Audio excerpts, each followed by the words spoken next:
Oh, we're live. It's not showing up on my end. Hello, everybody. All right. I'm just waiting for everything to load on my side, and then we'll get rolling. All right.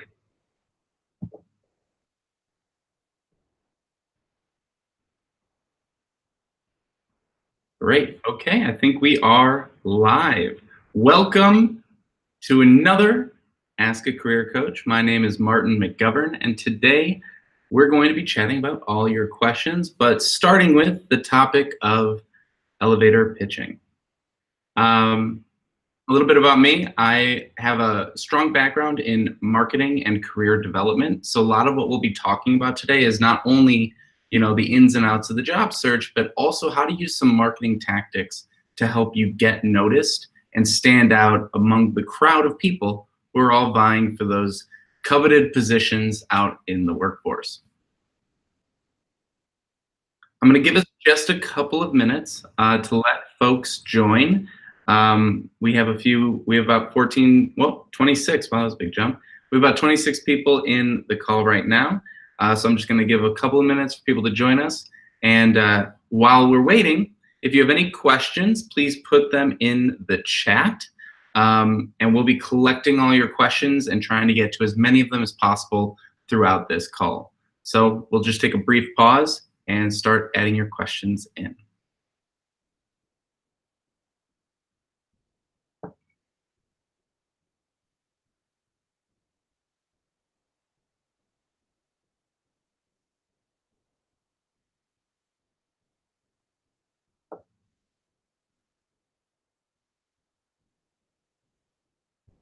All right. Ooh, looks like we're getting some shout outs of where people are at in the world. San Jose, Schaumburg, Illinois. You're right by me. I'm in Chicago.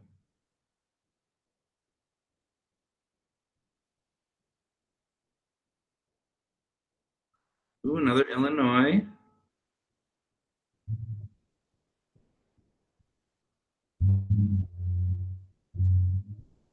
So we got some familiar faces joining the chat. Welcome, everybody. We got New York, we got Germany, we got Chile.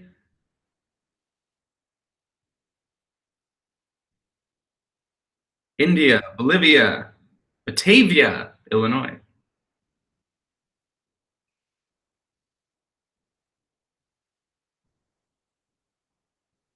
All right, I love it. We got some great questions pouring in. We've got some good people on the call. Thank you all for taking time out of your day, night, whatever time it is in your time zone, and joining us for today's career call. All right. Boy, we got people from all over the place. All right, I'm going to jump into our first topic. And what we're going to be talking about initially here today is the elevator pitch. And there's a lot of different ways to do an elevator pitch. And I'm sure we've all heard a number of things online, read articles, been told different things from different people. But really what you want to do is you want to figure out what's right for you. And so when you're thinking about the elevator pitch, it tends to be a bit of a sort of uneasy thing to get into because a lot of us are introverted and we don't really like selling ourselves, and it seems like a very marketing selling kind of a thing. But there's a few different things that you can think about when doing your pitch that'll make it a little bit more natural, a little bit easier. So the first thing you want to keep in mind is that it's really not about boasting or telling your whole life story or anything along those lines. It's about communicating a need that someone has and then explaining how you're able to help or bring value to solving that need. So an example of this would be in a breakdown, a three-part breakdown of what an elevator pitch could look like.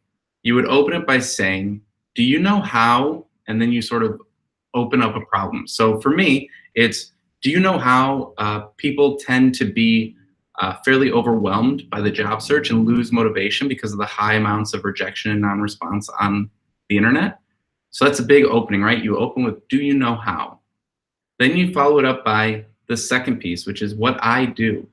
So what I do is create webinars, career Q&As, and videos that help people get, and so that's it, just right there, the little package. I started getting into the whole thing.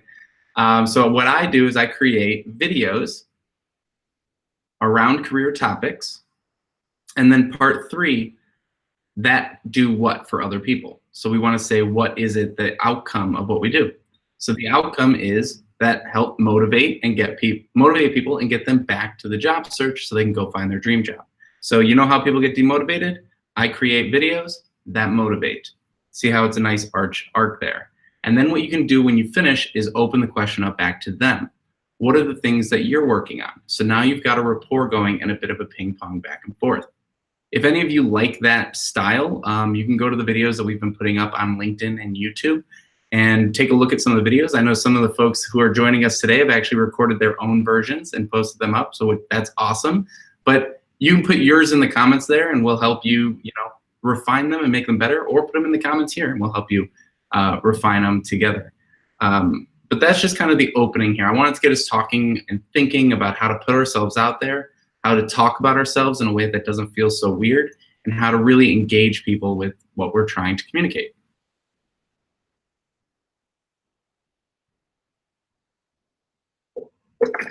All right, our next question comes from Christian O. The question is, should I include non-coding related roles in my resume that show leadership? Now, this was actually a much more in-depth question that we received prior to the call. And so I kind of cleaned it up so that everyone can listen to it. But one thing specifically about Christian is that this non-coding experience that he's talking about is that it was something that he had built, something that he had founded. And so in a case like this, where you are working on something that is really interesting or that you're passionate about, and that you maybe built, it is extremely important to include that in your resume. When you're thinking about your resume, you really want it to be the highlight reel of the things that you'd hope to talk about in the interview.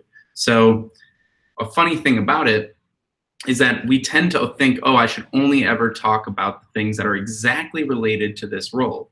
But what ends up happening is that we leave off a lot of the stuff that people want to hear about and people want to talk about. I'll give an example from an early resume that I put together. In one of my first jobs, at the very, very bottom, just the last line, I wrote, also the lead singer of a ska band called whatever the ska band name was back then. And that was one of those fun things that I put in there, just one quick line, and it came up in every interview and became this really interesting talking point, because it, number one, showed my skill as a public speaker, because I was able to get up on stage and be the lead singer of a band, but it was also just a weird thing that people didn't put on the resume. So that's a bit out there, but I would say that if you've built an organization of your own, even if you're not coding as the skill in there, and that's the job you're trying to go after, it does show your leadership skills, it shows your soft skills, it shows your organization skills, it shows your people skills, all that good stuff. And then you cement your like, I should get this job mindset by backing it up with the actual technical skills you have and in other examples. So I highly recommend you include that. All right, our next question here.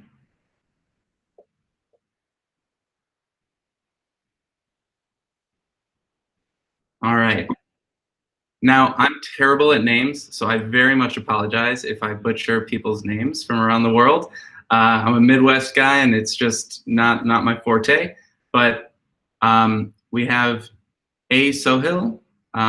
Your question was, how should I improve upon my skill sets when my current job is not allowing me to do so? This is a big question, and it's actually one where it's this whole mindset of asking for forgiveness or asking for permission.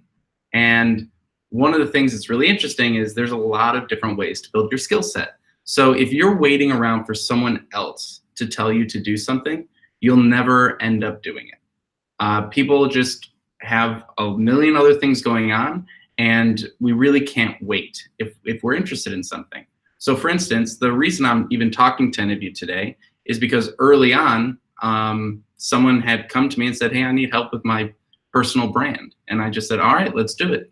I was working in advertising at the time. I had a full-time job, and on the weekends, I started helping people with personal brands.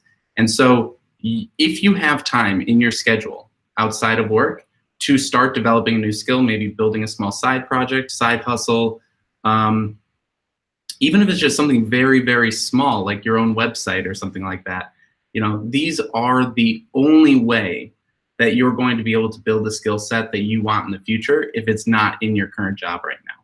So I highly recommend finding, depending on your situation, depending on how much time you have and how much it conflicts with your actual job, so you don't want to neglect that. But if you have a little passion project or a little skill set that you want to learn, definitely go after it. And interestingly enough, if you do that, and it is somewhat related to your job, it could actually, show that you are someone who's a go-getter, someone who takes it upon themselves to learn on top of their regular job. So again, that same example, when I was working in advertising, I started a podcast on the side. And there was never going to be a time in my job at that time where they would give me a podcast to run. But because I was doing it on the side, they saw that, oh, this is someone who is really interested in new media and all these different things. And I started being pulled into conversations at work because they knew I was doing these things outside of work. So it can actually really help you to work on these side projects. And if they, go really well, then you share them with other people and maybe get a little bit more clout inside your company.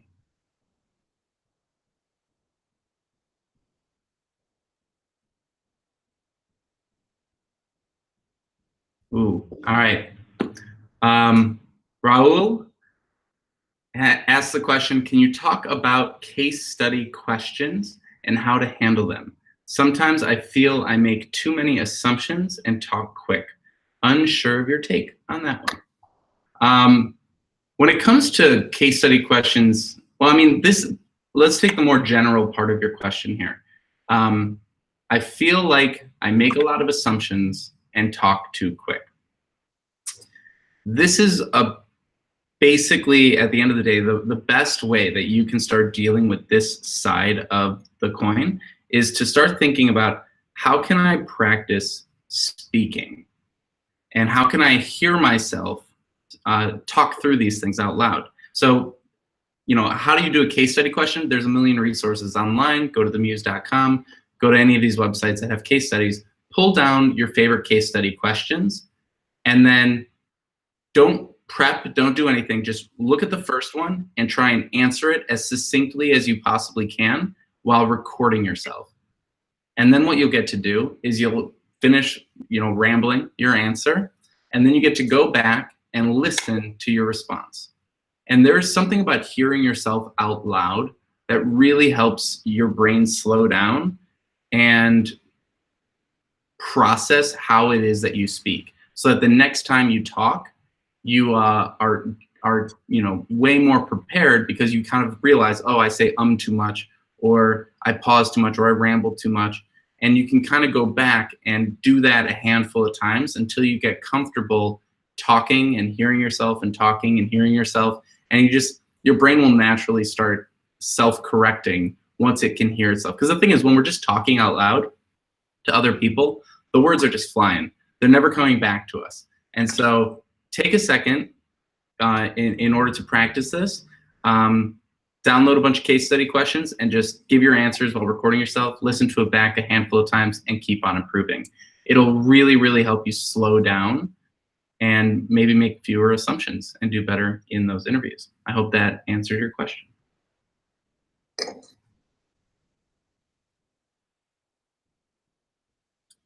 Heggy, thank you for joining us again, and congrats on sharing your elevator pitch video with the community. I thought that was awesome, so welcome back. You asked a question if we can share some good LinkedIn profiles to follow. It's not something I can do right this second on this call, because I'd have to go research, but I will take that into account and go try and find some great profiles to share with you all. Maybe I can make that into a career tips video down the road. Alicia, how can I tell stories from the projects I created in my business analytics nano degree? Storytelling. Storytelling is one of those skill sets that is very, very difficult. It's one of those things that you got to really think about and learn over time. And this goes back to our opening of the elevator pitch. The reason you break it into those three pieces of here's the problem, here's how I solve it, and here is the result of my work is because it gives you a nice story arc. The same thing goes for any of the things that you're working on here. What you want to do is take a step back from the project that you created. And instead of just doing the linear walkthrough of I did this, I did this, I did this, I did this, I did this, boom. A linear story is usually the least compelling story. What we want to do is we want to get the linear story down on paper or into an audio format or something that we can hear. And then we want to take a step higher in the storytelling chain of how to tell this story. So the first thing is to identify the problem that was solved in your project. And then open up your story with that problem. So let's go back to the elevator pitch. You know how this problem exists in the world? So we worked on a project that identified this big problem that we saw that existed within companies or whatever the project is that you're working on. My job was to build a project that would address these issues using certain types of code or certain types of organization, whatever the thing might be. And because we were able to identify this problem and implement this solution, we got X, Y, Z results. And so that's how you can start telling the story about these projects that you've been working on, because every single thing that you've worked on is trying to solve something, even if it's just, better UI or sorting something better or pulling an API, whatever the thing might be. So I hope that addresses your question, but if you have more to ask on that, please put it in the chat.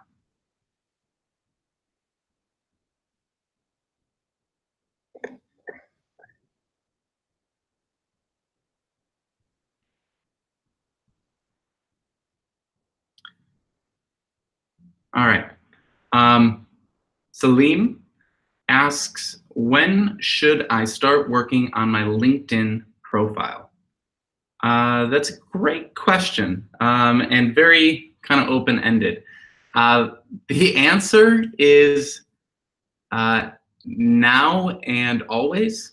And what I mean by that is if you do not have a LinkedIn profile, the number one thing you have to do is just get a LinkedIn profile, because people are going to search you.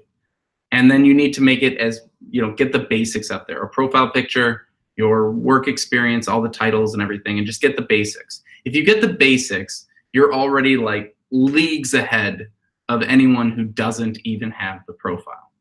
All right, so once you get the basics down, and it seems like you're talking about updating it, well, you said working, so I'm not sure if you have one or don't have one, but as soon as you get it up, then the question becomes, how much effort do I want to put into my LinkedIn profile? We see that there is a diminishing return the more information that you put into it, but then it kind of flips if you are creating on LinkedIn. So if you have a basic profile that has all your jobs listed and a profile picture and a small description, you're usually pretty good to start, to say, all right, I'm in a good spot. Let's go start applying to jobs. Let's go start networking. Let's move on to the other pieces of the job search. Because what we don't want you to do is get into a sort of productive procrastination loop where you spend the next 4 months creating your LinkedIn and never get to the actual job search. If you'd like to, fill it out more and put in good descriptions and things like that, I think that's something you can just sort of do in increments over time while you're also networking and interviewing and sending out applications. You don't want to wait too long to start your actual search, which is getting out and meeting people. Then, if you've got it pretty robustly filled out, you've got descriptions for everything, all the sections are filled out, it's well organized, and it feels pretty solid, you can really kind of lower your I need to update all these things on a regular basis mindset, and you can switch into I want to create content on this platform, or maybe not create content, but at least engage in this platform. So that's where you start putting social posts up. It is a social platform at the end of the day. So what you want to do is you want to be liking people's comments or liking people's posts, commenting on people's posts, sharing articles and fun things that you've come across. And if you really want to take it to the next level, posting your own articles, because they have a publisher on there, writing your own articles or recording video or doing whatever it is that you want to do to share your information with the world. And the reason you do this is because if LinkedIn sees that you're active on LinkedIn, they start putting your profile in front of people's eyes over and over again. And then people will be like, oh, wow, I remember you. Or, hey, you know, I have an open position. Would you be interested? And you start building these connections and building this sort of, it's the same thing like Nike does. You know, if Nike stops advertising, we forget to buy Nikes and we go buy Adidas. So you want to continue to show up in people's minds, be top of mind as often as possible. And then, yeah, and so I would say get it to a decent place, continue your job search, and then as often as you can, try and keep your profile refreshed in the activity section.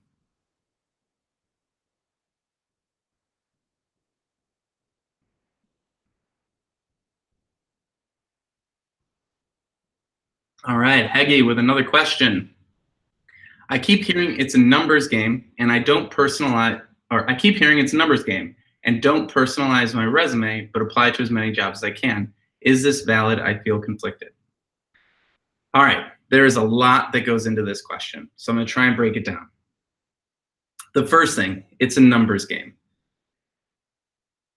So we're taking, in the way that you phrase this question, what you're saying is, it's a numbers game, I just need to apply to as many random jobs on LinkedIn as possible. That isn't necessarily the worst thing you could do, but it's not the most effective thing you can do. Just because you apply to 10,000 jobs on LinkedIn doesn't mean you're gonna get a job. That's why like all these websites, Indeed and all these things are sort of affectionately referred to as the black hole of applications. What we wanna do is we want to utilize these resources, these great databases, as tools to identify what companies are hiring. If they're hiring for one role, they're probably hiring for a bunch of other roles. So when you see a company is hiring, that is a cue to go meet people who work at that company. So it's both apply online and meet people either on Skype or in person, and then use both sides of the job search, meeting people, getting a referral in, and doing your research and finding things online and bringing it back together so you can find those jobs that are available. So it's a numbers game, but it's a strategic numbers game. If you just blast every job with generic stuff, it'll be low quality and you won't hear back much. And if you spend all of your time focused on one company, also inefficient. You want to have a very clear focus of this industry, this job, this type of a thing that I'm trying to do. And then you want to go meet people who do what you already do, or sorry, who already do what you want to do. And then you find the roles, and then you reach out to the people you know, and you have them refer you for the job. So that would be the ideal situation and the ideal way to play the numbers game. All right. Ankush Kumar, what is the difference between a cover letter and a resume? Big question. All right, so cover letter. The way that these two things sort of came about is a resume is a list, a bulleted list of every job that you've had in the past so that people can see what your previous capabilities were in a snapshot and ask you questions about it. A cover letter is a short 1 to 3 paragraph sort of pitch or sort of explanation as to why you're interested in this company, what value you can bring, and an expression of how excited you are for this role. So you can't really give much emotion in your resume. You can't really convey what you're excited about or what industry trends you're looking forward to. It's more of a looking back at your previous history, whereas a cover letter is looking much more forward. It's saying, hey, I'm really excited about this opportunity. It looks like you're doing amazing things. Let's say it's the self-driving car space. You're doing amazing things in the self-driving car space. I can't wait to learn more about this, this, and this because of my background using these tools. And I look forward to continuing the conversation. So sorry, I kept it very high level there, but the general gist is one is written a written statement of why you're excited for the role, and the other is a look back at your previous work experience. They used to be paired together in like an actual letter format. That's why it's cover letter. But now it's a mixture of your online presence, your LinkedIn, your resume, your cover letter, and all sorts of other stuff that's out there online. So just remember, it's all these things are just one piece of your overall online presence. And so you want to make sure that you're keeping everything in mind and not just doing one or the other thing. Ooh, this brings us into Dulo Collins' question. How can you build your own brand, especially when you are aiming at being an influencer in an industry? For example, the data industry. This is a great question, and with my marketing background, I'm super excited to get into it. I've been thinking about influencers a lot lately, and the ones that I see who are the most successful are the ones who spend less time trying to brag about themselves and showcase how great they are, and more time helping people solve problems. So if you're trying to become an influencer, I would first ask, whose problems are you solving and what problems are you solving? And so you might say, okay, well, I really want to help other developers learn a certain language, or I really want to help, I'm not quite sure. What would be the thing? Maybe you can put it in the chat. I'd be curious, who is it that you're trying to help and what are you trying to help them with? And then if you do that correctly, if you can actually find people to help and help them, your brand will grow. And then becoming an influencer, because a brand is there no matter whether you're an influencer or not. So a brand is basically what you think about yourself and what others think about you. So those two things added together. So if you don't have a big online personal brand, you still have an interpersonal brand, which means people that I work with know that I'm capable of these things. They think this about me, and I think this about me, and so that's kind of what my brand is. Becoming an influencer is just taking what you already are in real life and accentuating it and trying to reach more people in a bigger way. So you'll want to learn how to market. You'll want to learn how to do social media very well. You'll want to learn how to either write or do video creatively. Maybe you want to host your own event, create your own meetup. That's another way to become influential. And so, again, I think if you make it your goal to become an influencer, you're kind of pushing a boulder up a hill. But if you want to just have influence, and then maybe you do that so well you become an influencer, I think that's probably the better way to go. Because a lot of people have influence who don't have these big, flashy brands. They're just really influential people in their business. So try and figure out what balance works for you.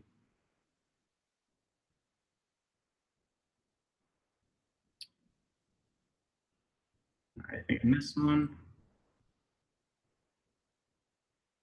All right. When Sue, I think, how can I ask people that I just met or connected with on LinkedIn to refer me for a position? All right. So you just met someone, and I'm going to make a few assumptions here or give a few examples. So one thing I see a lot is people just sending the first message to someone. They connect on LinkedIn. So the person says, I don't know who this is, but I guess I'll connect with you. And then the first message they send them is, I'm looking for a job. Here's my resume. Let me know if you have any questions. Now that person that you just connected with, who doesn't know who you are, who you just assigned a homework assignment to, isn't going to help you, because they're going to say, I don't know who you are. Like, why am I helping you? This is a lot of work. And if you think about it, reviewing a resume is a lot of work. That's what people get paid to review resumes. And it takes hours of time, and it's very difficult. Not everyone has that skill. So to do that is sort of putting yourself in a negative position. So here's how you actually get into a good position to ask someone to refer you for a job. What you want to do, and this is just one way to do it. What you want to do is you want to reach out to someone in a very conversational and flattering way. So what you want to say is in an email, and this is what I send. Of course, it's going to be different depending on who you are and who you're talking to. But what I typically say is, recently I was researching a certain industry. So I'm just going to give a real example here. So recently I was researching the marketing industry, or let me give a better one. Recently I was researching the Internet of Things industry. Your name came up, and it looks like you're working on some really interesting things. Would you be open to grabbing coffee and chatting about your work experience? I'd love to learn more about how you got into the role you got and what you're working on these days. Are you available next Wednesday at noon? Coffee's on me. So that's a really nice way to open up a conversation with someone that is all about them, that is genuine because you do want to meet this person and you do want to learn, and provides value. Not only just they feel good because someone's interested in what they do, but you're going to buy them a cup of coffee in exchange for some of their time. And I love caffeine, so in my mind, that's something that's really good. It's a nice trade-off. People like to get out of the office and chat about what they do. Then you have a nice conversation with them, and this is called an informational interview.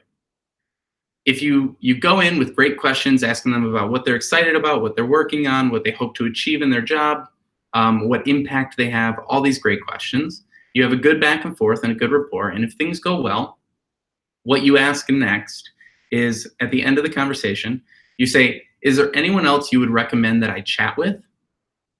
And they might give you a few colleagues or someone else who works at their company.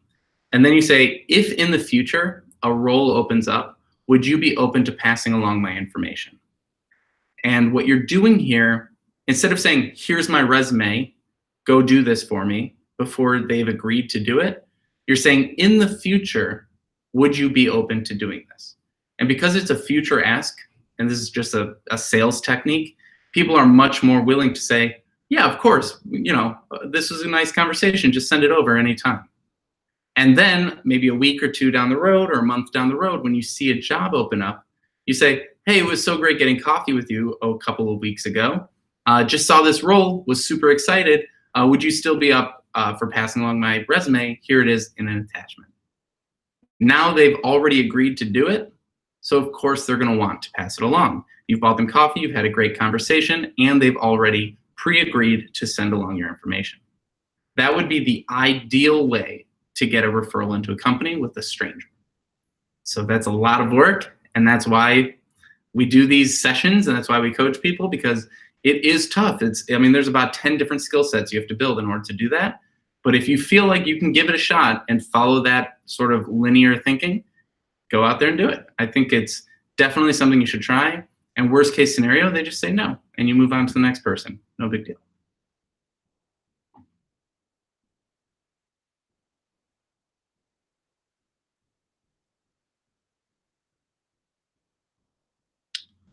We got one from Danielle, 728. How can I get a professional reference when I don't want my manager or coworkers to know I'm looking for a job? This was one that we talked about last week a little bit, but you basically have to think a little bit outside the box as to who else could be a reference. Without knowing all your details, it's going to be hard to get real deep into that, but maybe you can message us separately and we can figure it out. But generally, you're just going to have to look at friends, family, schoolmates, teachers. You're just going to have to think outside the box.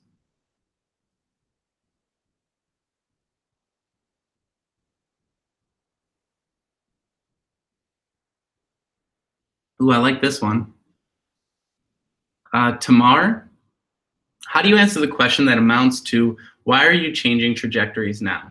Especially if your real answer is, I got burnt out as a journalist and fell in love with code. So burnout's real, changing careers is real, not enjoying your job or being upset about a boss or any of these things, they're all real things. And there is a fine line between honesty and complaining during a job interview. So we want to be forthright with everything we say, but we also want to tell the side of the story that is the most relevant to the conversation we're having. Talking about burnout, unless you also want to talk of, like, maybe they say a weakness. What's a weakness of yours? Well, I really burnt out in journalism. And then talk about how you had to leave journalism and find a new calling. So maybe that's a good answer to that question. But in regards to why are you changing trajectories, you said you fell in love with code. My question is, what is that story? What is the story of you falling in love with code? Was it a certain experience you had, a teacher you had, a course you took? What was the thing? Like, what was the moment where you're like, this is way better than what I'm doing, and I can't wait to do it? Once you have that story, when you get that question, instead of saying, I got burnt out in journalism and I fell in love with code, you say, I was working in journalism, and I was working these crazy hours, and then I started this little online course, and the online course just totally captured my attention, and I couldn't stop working on it. I would come home from work every day, I'd go to the course, and I would just, work day and night on this project that I was doing. And so I realized, as I was getting deeper and deeper into this project, this was what was right for me. I also started looking at the industries, and I started realizing that self-driving cars are going to be the coolest thing in the future, and I can't wait for them to usher in and be like our self-driving taxis taking us all around the world. And so that's why I started reaching out to self-driving car companies, and that's why we're here today. I'm really excited to chat with you about, the displays that you put into self-driving cars and learn how I can help make those products better. So that would be like my made-up version of what you could say, instead of I got burnt out and fell in love with something else. Hope that gives enough clarity, but if you have more questions, of course, put them in the chat.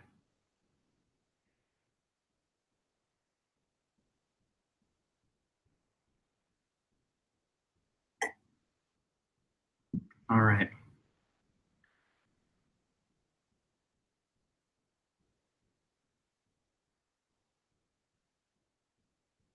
All right. Alicia Martin, I'm a career changer with experience in a completely unrelated field. Would you recommend including that experience on your resume or LinkedIn profile?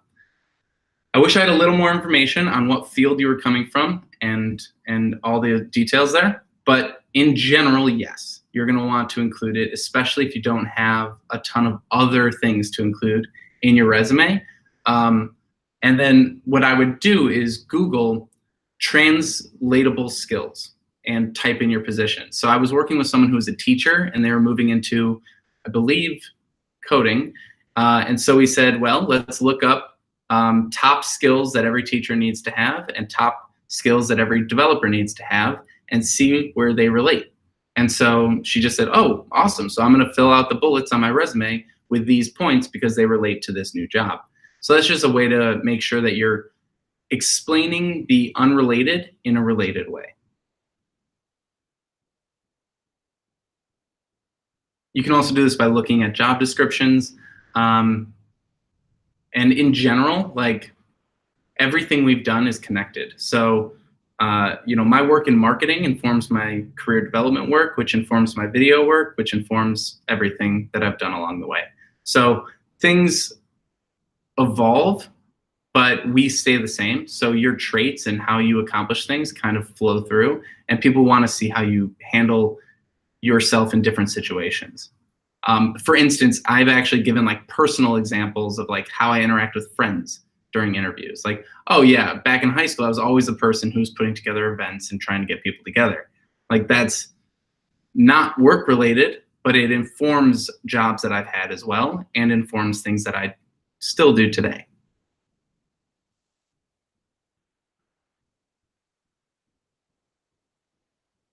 All right, how are we doing on time? We got about 20 minutes left. We'll take a quick sip.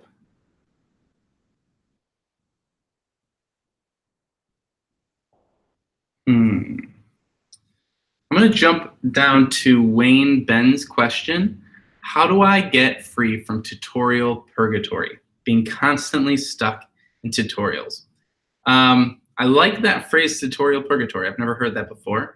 And I'm curious, why are you getting stuck in these tutorials? Are you trying to learn new things? Are you just getting more recommendations from LinkedIn? Are they required for something?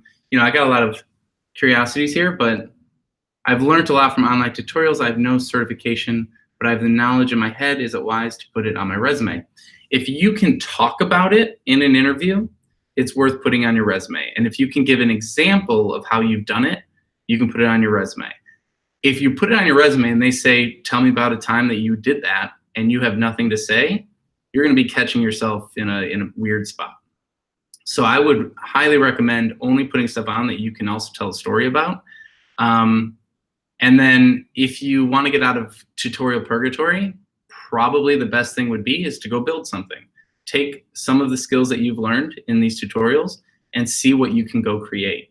Because if you can create 5 small projects that relate to each tutorial, like one for each one, all of a sudden you're not in tutorials anymore, and you have 5 projects you can talk about in an interview. So tutorial purgatory sounds very similar to productive procrastination, which is a term I like to use for people who don't know what they want, so they go get more education, and they just keep doing that until they're like, I have 800 letters after my name, and they've never built anything, but they certainly have a whole lot of education. And so it's like, I kind of view sometimes the pursuit of knowledge without the practical application as a way to procrastinate what you actually need to do, which is build things and network with people and go connect. Just because you're learning doesn't mean you're doing.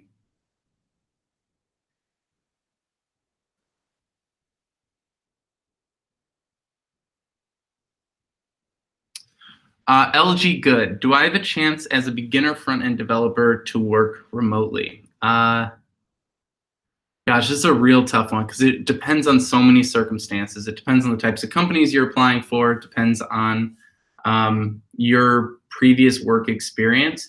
But I would probably say the chances of getting a remote job as your first job right off the bat are fairly low. Typically because as a beginner, you're going to want training. You're going to want to be in an environment with other people learning from each other. Also, if you've never worked remotely before, companies need to know that they can trust you to get the work done without having any supervision. And so when we created a series of videos for Udacity Career Tips, I've actually put this question out to the community of how did people find their first remote job? And the majority of answers were, I slowly turned my in-person job into a remote job over years. So they would be working full-time, showing that they can accomplish the goals of the position, building a good rapport with their boss and doing all those things. Then they would negotiate a few days from home a week. Then they would prove that they can work from home during the week and still come into the office. And then they would slowly say, hey, why don't we make this full-time remote and get that first remote job? Then once they have experience working remotely, they can use that as leverage for future conversations of saying, well, I've done this in the past and I've gotten good results. Maybe they have their own website that they keep updated, so it kind of shows that they have personal responsibility and the ability to stay on task with things and follow through. There's a lot that kind of goes into it, and the main thing you want to ask yourself is, if I want to work remote, how do I build trust with the person that I'm talking to so that they believe me when I say, I'm going to actually do the work that you're asking me to do? So it is tough. It's getting easier and easier as more companies adopt remote workforces. There's actually companies that are completely remote now, so it's not impossible for sure, and it's probably getting easier now than it ever has been in the past. But just know it's a bit more difficult, especially because they're typically not listed as remote. It's something that gets negotiated during the offer stage. There's a lot more nuance there, but in general, I would say don't write off in-person jobs just because you want remote. You kind of have to go talk to people and figure out who is and who isn't remote and what companies are more open to it and which ones aren't before you start, eliminating options during the job search.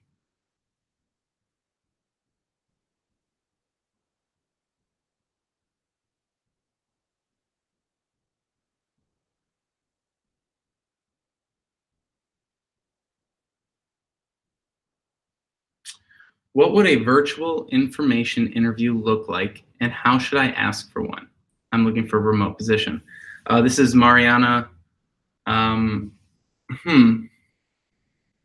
So a virtual informational interview. Sorry, a little bit of cold. A virtual informational interview would look very similar to what I said before about the coffee informational interview, in which you reach out to someone and you express that you're really interested in the work they're doing. You might want to get a little bit more detailed and reach out to people who have robust kind of portfolios online and say like, hey, I saw you were building this thing. I'd love to ask you a few questions about how you put it together. Do you have a half hour to chat via Skype and just sort of learn about what you do? Typically, people are even more open to that because it's so much easier. I know I've done lots and lots of like informational phone interviews for people and things like that. So it would be a very similar process. Find people that you find interesting. And that actually is the biggest thing. Find people you find interesting. If you're actually interested, you'll be much more genuine in your conversation. Let them know that you genuinely are curious about the things that they do and the things that they build. And then just say, I'd really appreciate a half hour of your time. I know in the past, I've seen people who really appreciate that send like a $5 or $10 Amazon gift card to the person or Starbucks gift card to the person to say thank you afterward. Because you couldn't buy them coffee in real life, you could say, here's a coffee on me. Thank you so much for that half hour. So there's a lot of little things that you can do. That would be the best way to get like a video one, but you could also comment on their blog posts, hey, this was a great post. And then, find their email and chat with them a little bit. Maybe tweet them. That's also a really big thing that's been going on, especially in the marketing world, is people having Twitter conversations that lead to jobs. So probably my favorite example of this is Instagram. I know someone who's an artist, and she is constantly connecting with people on Instagram and just saying how much she loves their art and how much she thinks they're an interesting person. And that has led to an incredible number of in-person and online, professional relationships forming. So there's a lot of different ways to do it. You might want to do a little bit of research on, how to connect via social media and just, do a little bit of a dive into, different videos and different articles and stuff and see what they come up with.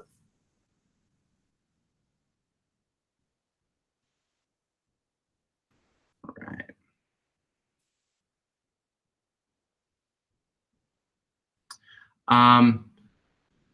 All right, Heggy back with another question. Do you know what I need to put in my LinkedIn profile summary section? I'm going for front end.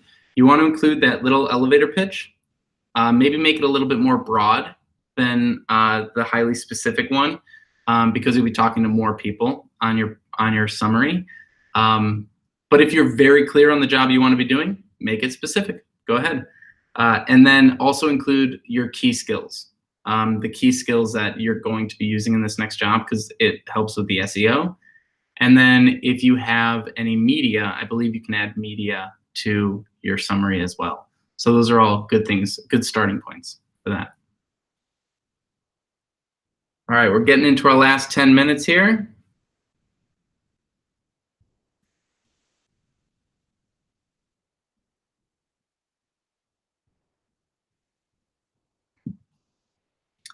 I learned ethical. Oh, this is Wayne Ben. This is a really interesting question. I've never gotten this one. I learned about hacking, ethical hacking, and I can do basic hacking now. Hack a laptop, turn on a webcam, and more. I can talk about such, or can I talk about these things in an interview? Oh boy. I would say yes, with a lot of caveats. The question is how? How are you talking about these things? And who are you talking to? If you're talking to an HR person, they're not going to understand it as well as if you're talking to a highly technical person who knows what white hat, black hat, and all that stuff is. I would probably stray away from turning on webcams just because there is so much like weirdness around that mentality and a lot of fear because everyone has a webcam somewhere in their house. And then talk about, why did you learn it? What what do you hope to be able to create in the world because you've learned this skill? Because it is really cool, and there's a lot of people online who are white hat hackers who have great personal brands because they frame it in, making the world a better place. So it really has more to do with setting it up and framing it correctly, and then you can really talk about everything. Just make sure that you're talking about it in a very positive way, and not kind of just saying like it's super fun to hack into people's computers and stuff like that. Although I'm sure it's quite fun. Please don't hack my video.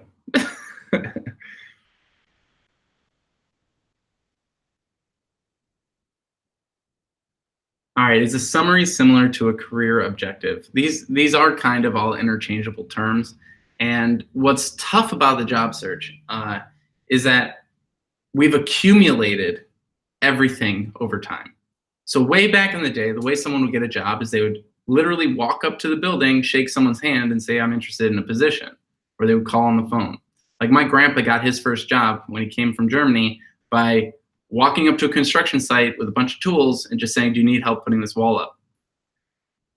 We have, over the many, many years, put layer after layer after layer after layer between us and the person who hires for the role. First, it was a resume.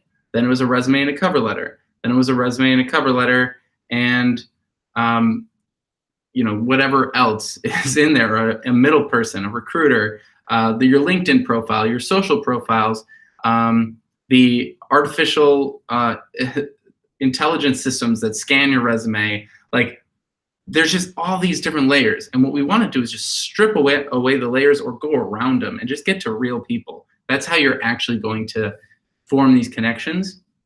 And when it comes to things like your summary and your objective, it's like you just got to get it good enough. Like, as long as it's not working against you, it's probably good. Now, of course, one-on-one, I would want to refine it as best we can, make it as palatable and marketable and interesting as possible. But in a general sense, as long as it's good enough and you're there, you're doing a good job. Then the question is, who are you talking to with this objective? So if you have the actual end person in mind, all this stuff becomes much easier. I think the reason that writing an objective or doing an elevator pitch or even just applying for a job, the reason it's so hard is because we're not getting specific enough. We're not saying, I want to work in this industry, in this job title, for these types of people. And if we would do that, everything else would become much more clear, because we could just go have a dozen conversations with those people and have in our head a very clear vision of what we should be saying. It's when everything is so general and so up in the air that we get a bit paralyzed in trying to fill out those summaries. But yes, they are fairly interchangeable. And if you read anything that says like write full paragraphs and all that stuff, just realize that communication has changed dramatically, and we live in a very quick bite information world, a Slack world, a Twitter world, Instagram world. If you're writing a full page cover letter with 10 paragraphs, no one's going to read it. If you have a resume that's 2-3 pages long, no one's getting past that first page. Really try and be concise in what I like to call marketing materials that you're giving people. And then you can be lengthy in your online content, your articles, your videos, whatever else you create.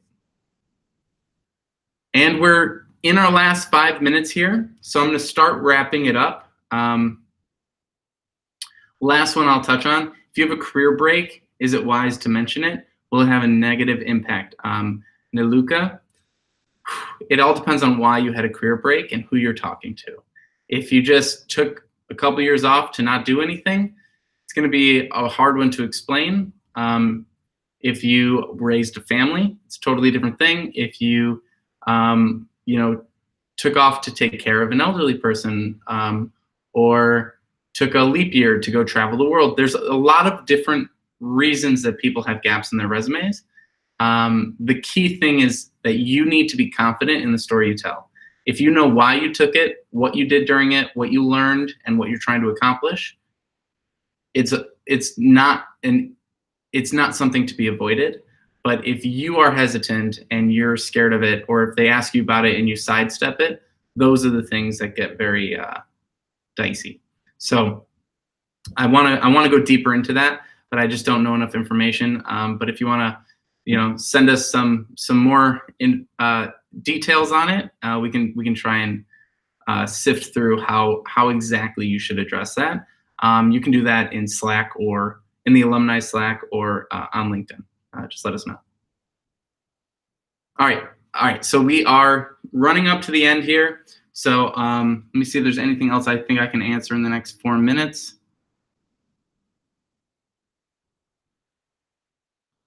How can you improve your social skills if you're an introvert? I want to end on this one. There are 3 types of people in the world. 40% of people are, or sorry, 20% of people, am I quoting the stats right?